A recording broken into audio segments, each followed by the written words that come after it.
کہ آپ حضرات کے سامنے اس آیت کا مختصر سا ترجمہ جو آپ سبوں کی یادداشت میں بیٹھ جائے کر دوں اور اس کی معمولی سی تشریح آپ کے سامنے رکھ دوں۔ ہم سبوں کو معلوم ہے کہ اللہ تبارک و تعالیٰ نے اس دنیا میں بسنے والے انسانوں کے لیے جو کتاب ہدایت ہم سبوں کو عطا فرمائی ہے، اسی کتاب ہدایت کی حکمرانی قیامت تک رہے گی۔ اللہ تبارک و تعالیٰ نے اس کتاب کی صفت خود اپنے الفاظ میں بیان فرمایا، ان ھذا القرآن یہدی للتی ہی اقوم، کہ یہ قرآن کریم وہ کتاب ہے، وہ کتاب ہدایت ہے، وہ دستور و آئین ہے جو تمام تر دستور و آئین کے مقابلے میں سب سے سٹیک اور سب سے سیدھی، سب سے سچی، اور اس کے فیصلے، اس کے قوانین ایسے ہیں کہ جس میں کسی بھی طرح کی افراط و تفریط کی گنجائش نہیں اور نہ تو کسی کی حق تلفی کا شائبہ ہے۔ یہ وہ قرآن مجید ہے۔ اس قرآن مجید کی تشریح اور تفسیر، اس کی وضاحت اور توضیح ہم سبوں کے پیغمبر نبی آخر الزماں حضرت محمد رسول اللہ صلی اللہ علیہ وسلم نے فرمائی۔ آپ صلی اللہ علیہ وسلم کے قرآن مجید کی انہی وضاحتوں، انہی تشریحات کا نام حدیث ہے۔ انہی احادیث کو ہمارے بزرگوں نے، محدثین نے کتابی شکل میں جمع فرما دی، تاکہ نبی کریم صلی اللہ علیہ وسلم نے قرآن مجید جو دستور حیات ہے، اس کی تشریح جو مختلف سینوں میں جمع تھی، وہ ایک جگہ کتابی شکل میں موجود ہو جائے۔ انہی مجموعوں کا نام صحاح ستہ ہے۔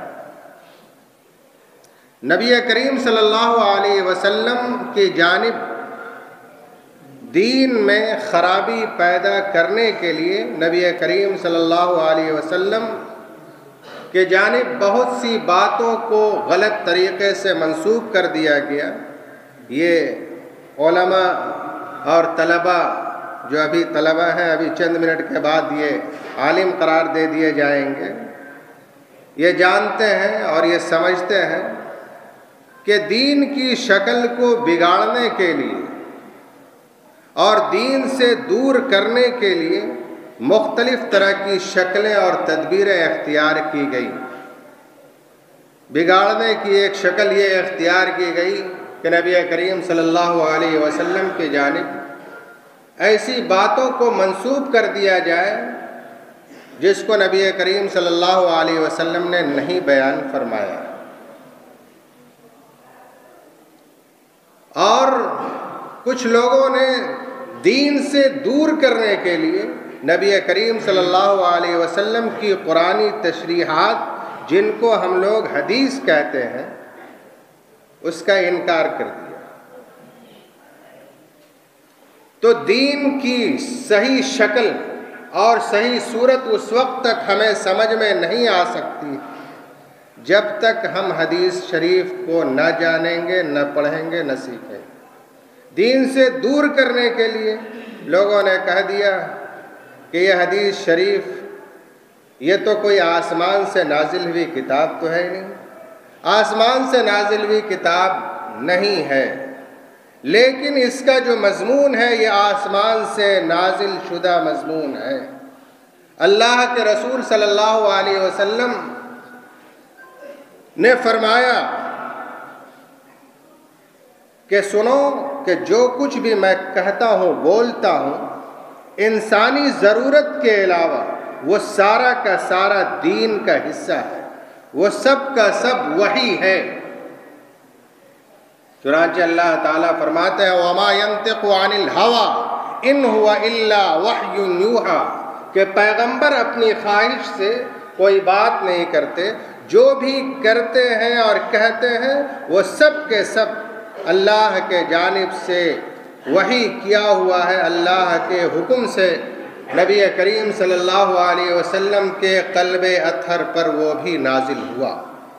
تو آپ یہ کہہ سکتے ہیں یہ قرآن مجید نہیں ہے، لیکن قرآن مجید کا ایک دوسرا ورژن ہے، اس کی دوسری شکل ہے۔ قرآن مجید کی یہ تشریح ہے، یہ حدیث کا مجموعہ، انہی مجموعوں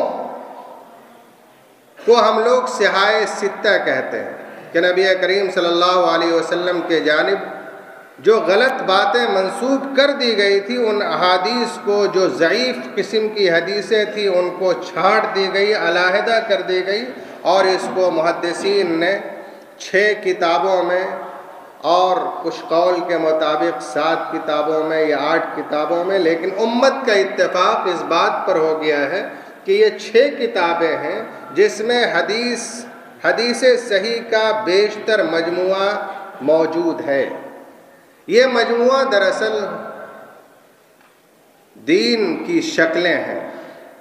کہ ہمیں کیسے سونا ہے، ہمیں کیسے بیٹھنا ہے، ہمیں کیسے کھانا ہے، ہمیں کب کب بال جھاڑنا ہے، ہمیں کب تیل لگانا ہے، ہمیں ناخن کاٹنا ہے تو کیسے کاٹنا ہے، ہمیں کسی سے گفتگو کرنی ہے تو کیسے گفتگو کرنی ہے، اور ہمیں اپنے ہم مذہب کے علاوہ دوسرے